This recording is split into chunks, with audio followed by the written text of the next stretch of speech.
அவர் கிருபை எனக்கு போதும். ஏசப்பாவோட கிருபை உங்களுக்கும் எனக்கும் இருந்தாலே போதுங்க.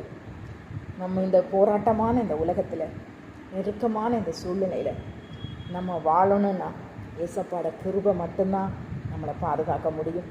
நம்மளுடைய பணமோ, நம்மளுடைய பொருளோ, நம்மளுடைய உறவுகளோ, நம்மளுடைய சொந்தங்களோ, நம்மளுடைய நண்பர்களோ எல்லா நேரத்திலையும் நமக்கு உதவி செய்திட முடியாது.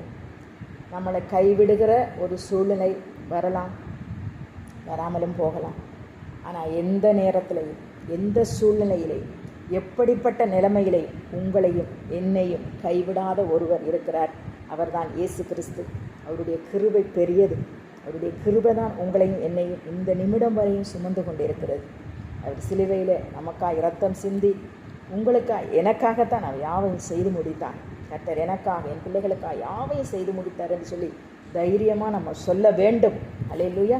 சில விஷயங்கள் நடக்கலை, சில நன்மைகள் நமக்கு நடக்கலைன்னு கர்த்தர் நமக்காக எதுவும் செய்யலையேன்னு நம்ம சொல்ல முடியாது. ஏன்னா எவ்வளவோ காரியங்கள் செய்திருக்கிறேன், எவ்வளவோ நன்மைகள் செய்கிறேன்.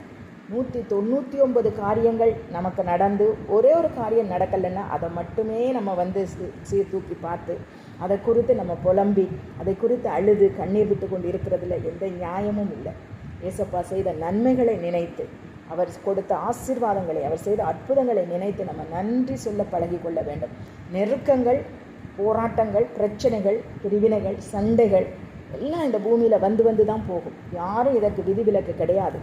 பணபலம் இருந்துட்டால் போதும், பதவி பலம் இருந்துட்டால் போதும்னு நம்ம நினைக்கக்கூடாது. எல்லாருக்கும் நெருக்கங்கள் உண்டு, எல்லாருக்கும் பிரச்சனைகள் உண்டு, எல்லாருக்கும் கண்ணீர்கள் உண்டு.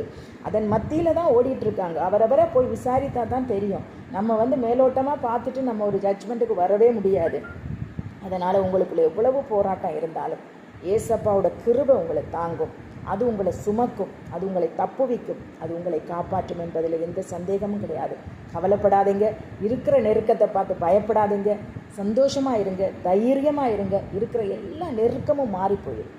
ஏசப்பா மேலே மட்டும் உங்கள் ஃபோக்கஸ் இருக்கட்டும், உங்கள் நம்பிக்கை இருக்கட்டும். அவரை மட்டும் நோக்கி பாருங்கள். இயேசுவால் எல்லாம் கூடுமென்று சொல்லுங்கள். அவரால் எல்லாம் என் வாழ்க்கையில் ஆகும்னு சொல்லுங்கள். அவர் எனக்கு எல்லாம் நன்மையை செய்ய முடியும்னு சொல்லுங்கள். ஏசப்பா என்னை ஆசீர்வதிப்பார், எனக்கு சுகம் தருவார், என்னை அவர் பாதுகாப்பார் என்று சொல்லுங்கள். சொல்லிக்கிட்டே இருங்க. சூழ்நிலை எவ்வளோ மோசமாக போனாலும் பரவாயில்ல, நீங்கள் சொல்லிக்கிட்டே இருங்க, அறிக்கை இட்டுக்கிட்டே இருங்க. நம்மளை பார்த்து மற்றவர்கள் பைத்தியம்னு சொன்னாலும் பரவாயில்ல, பைத்தியக்காரர்களுக்கு அப்படித்தான் இருக்கும். ஹல்லேலூயா. ரட்சிக்கப்படுகிற நமக்கும் அது தேவ பலனாக இருக்கும். ஹல்லேலூயா. அப்படி இருக்கும்போது நீங்கள் சொல்லிக்கிட்டே இருங்க. ஆசீர்வதிப்பார், அவர் உங்களை உயர்த்துவார், உங்களை கண்மலையின் மேல் வைப்பார், அவருடைய சிறகுக்குள்ளே இருக்கிற செட்டைக்குள்ளே வைத்து உங்களை மறைத்து பாதுகாப்பார். அப்போ தான் மற்றவர்களுக்கு தெரியும் ஏசப்பா பிள்ளைங்களை அவர் எவ்வளவாய் நேசிக்கிறார்.